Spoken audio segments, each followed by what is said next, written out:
په شعر کې چې کومې مبالغې کېږي د دې فرق له درواغو سره څه شی دی. د دې دپاره خو اول خپله مبالغه وپېژنو چې مبالغه څه ته وایي او لنډې خبرې پرې پکار دي. مبالغه وایي د یو شي هغه رقم توصیف او تشریح ده چې په هغې کې افراط شوی وي او تاکید پکې وي ډېره. نو او دغه توصیف یا دغه افراط او یا دغه تاکید چې دی چې کېږي درې قسمه باندې دی. یعنې دغه مبالغه درې ډولونه لري چې یو د بیان په حساب ده، بل د یعنې بیاني ده، حماسي ده او بدیعي مبالغه ده. یا بیاني، حماسي او بدیعي توصیف دی، افراط او تاکید دی د اشیاو په تشریح او تفسیر کې. بیاني مبالغه چې ده دا کله چې یو توصیف موږ ته د دغه نه ترلاسه شي د شیانو له تشبیه کولو یا په استعاري توګه د شیانو له کارولو څخه ترلاسه کېږي، دغه توصیف ته بیاني مبالغه وایي. مثلا وایو چې د هلک قد و قامت د چنار غوندې دی، یا مثلا وایو چې زمری مې ولیدو، یا مثلا د ګلو ونه مې ولیده، یا سپوږمۍ مې ولیده. نو دلته موږ د هلک یا د نجلۍ هغه توصیف کې رانه څه شی وشوه؟ مبالغه وشوه یا غلو وشوه. نو همدغسې مثلا حماسي مبالغه ده یا توصیف دی د شیانو چې دا د عموما هغه د حماسي اثارو یا ایجاداتو ذاتي ځانګړنه ده. په حماسو کې معمولا اتلان وي، کرکټرونه وي چې نقش لري او دغه اتلان چې دي ډېر ایډیل وي، حتی داسې کارونه کوي چې فوق بشر غوندې ښکاري. نو هغه عادي او طبیعي دغه نه لري، سلوک او کرکټر نه لري. نو د مبالغې دغه ډول چې دی، د مبالغې اغراق او غلو دغه ډول ته دا حماسي کیسو کې کېږي، مثلا په قصایدو کې کېږي، همداسې په عرفاني اشعارو کې، په دې کې چې د معمولا د هغه اسطوره‌يي اتلانو قصې پکې کېږي، خبره پکې کېږي. نو هلته هم د مبالغې دغه ډول یعنې حماسي ډول یې کارول کېږي. زموږ خپلو قصو ته هم چې راشو، مثلا د ملال میوند کیسه کې، یا مثلا رومانونو کې پښتو ادم درخانۍ کیسه کې وګورئ، یا مثلا حمید بابا چې ترجمه کړی رنګ عشق دی هغه هم تنې ډک دی. حتی د خوشحال بابا بازنامه چې وګورئ هغې کې هم ځینې داسې خبرې شته دی. همدغه رقم بیانونه پکې دي. دغه اساطیري کوم بیانونه چې دي یا قصې چې دي، دې کې دا کارونه چې کېږي غیر طبیعي، غیر عادي وي. او همدا وجه ده چې موږ ته چې په هغه زمانه کې ونه اوسېږو، دروغ راته ښکاري.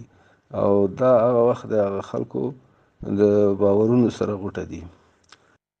بل ډول د مبالغې بدیعي دی چې په عام حالت کې، عادي حالت کې، روزمره کې څوک نه خوښوي، عادي حالت کې چې خبرې کوو. خو هغه وخت چې د دې سره یو څه ادبي صنعت ملګری شي، یا څه باریکي پکې پیدا شي، څه لطافت و نزاکت پکې پیدا شي، راوستی شي، نو بیا یو بدیعي اړخ پیدا کوي. نو دا خو هغه د مبالغې باره کې خبرې شوې. نو په دې قدیمو کتابونو کې د بلاغت چې دي، هلته مبالغه، اغراق او غلو دې ته په فرق قایل دي، څه فرقونه یې کړي دي. خو د بلاغت اوسني استادان بیا دا فقط د بیان ډولونه یې ګڼي او یو ډول یې ګڼي. د بلاغت په زړو کتابونو کې دا فرق دی چې که د یو شي توصیف عقلاً عادتاً ممکن نه وي او موږ یې کوو، نو معنا دا چې مبالغه کوو. او که چېرته عقلاً ممکن وي توصیف د یو شي او توضیح او تفسیر یې، مګر عادتا سخت وي، ناشونی وي، او بیا یې هم کوو نو اغراق کوو پکې. خو که عقلا او عادتا دواړه چې دی ممتنع وي نو بیا څه شی کوو؟ نو زموږ نه بیا غلو کېږي. نو دا خو د قدیمو کتابونو خبره ده. د بلاغت اوسني استادان مبالغه ده که اغراق ده که غلو ده، درې واړه د بیان ډول ګڼي او یو شی ګڼي. نو خبره اصلي پوښتنه په دې کې ده چې له درواغو سره فرق څه شی دی. نورو استادانو هم ډېر وضاحت سره دې باره کې خبرې کړي، ویلي دي، او زما رایه هم د هغوی رایه ده. درواغ چې دي دا معمولا د حقایقو د کتمان دپاره کېږي، د حقایقو د مسخه کولو دپاره ویل کېږي، او د خلکو نه د حقایقو د پټولو دپاره، یا د خلکو د جار باسلو دپاره، تیر ایستلو دپاره کېږي. او مبالغه چې ده هغه چې د بیان ډول دی نو د خیال او مضمون د جوتولو، برجسته کولو لپاره مبالغه کېږي. یو مثال به لکه د کاریکاتور ووایو. کاریکاتور هغه فن و هنر دی چې هغې کې هغه هنرمند یا کاریکاتور جوړونکی خپل یوه مفکوره، خیال، مضمون دی چې څه غواړي، مثلا یو عیب دی په یو چا کې غواړي د ده عیب د خلکو توجه ور واړوي، هغه عیب ډېر راغټوي، برجسته کوي. همداسې یعنې نقد پکې کوي، هغه د خپلو کتونکو توجه ورته رااړوي، چې دا یو قسم مجسم مثال دی. نو بله دا ده چې مبالغه د مفهوم د بیان یو ډول دی، او درواغ چې دی هغه په خپله بیان دی، د بیان ډول نه دی، فی نفسه بیان دی.